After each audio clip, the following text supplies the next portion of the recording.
ایک public service message ہے جس کو تمام لوگوں تک شیئر کرنا آپ کی ذمہ داری ہے کہ رات کے وقت جب آپ گاڑی چلاتے ہوئے ہیڈ لائٹس کو ہائی بیم پر رکھ کے استعمال کرتے ہیں تو سامنے سے آنے والے تمام لوگ آپ کو جن القابات سے نوازتے ہیں اگر آپ وہ سن لیں تو دوبارہ یہ حماقت کبھی نہ کریں۔ اس پر ایک اور بدتمیزی، وہ جو وائٹ ہیڈ لائٹس استعمال کرتے ہیں، بہت تیز روشنی ہوتی ہے، سامنے والے کو بالکل کچھ نظر نہیں آتا، پھر وہ جو قصیدے پڑھتا جاتا ہے آپ کی شان میں، آپ کے اہل خانہ کی شان میں، وہ بیان کرنے کے قابل نہیں ہے۔ گو کہ یہ معیوب بات ہے، لیکن پاکستان ہے، آپ جان بوجھ کر اپنی عزت کیوں خراب کرتے ہیں؟ میں ریسنٹلی جاپان تھا، بلیو کریں کہ بندہ وہاں انگشت بدندان رہ جاتا ہے ان کی اخلاقیات دیکھ کر۔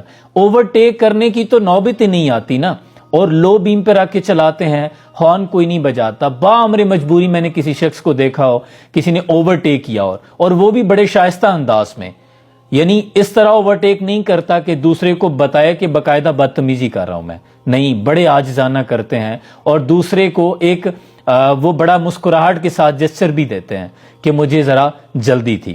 خدا کے لیے پاکستان میں بھی اس طرح کے اخلاقیات کو اپنایا جائے۔ یہ اخلاقیات تو ہمارے اپنے تھے لیکن ہم چھوڑ چکے ہیں۔ خود ہی اسلاف سے ہم نے جو میراث پائی تھی، ثریا سے زمین پہ آسمان نے ہم کو دے مارا، وہ علم کے موتی کتابیں اپنے آبا کی، جو دیکھوں ان کو یورپ میں تو دل ہوتا ہے سی پارا۔ یہ اخلاقیات کبھی ہمارا ورثہ ہوا کرتی تھی، تو اس کو نیکی سمجھ کر عمل بھی کیجیے گا اور دوسروں تک شیئر بھی کیجیے گا۔ Thank you so much.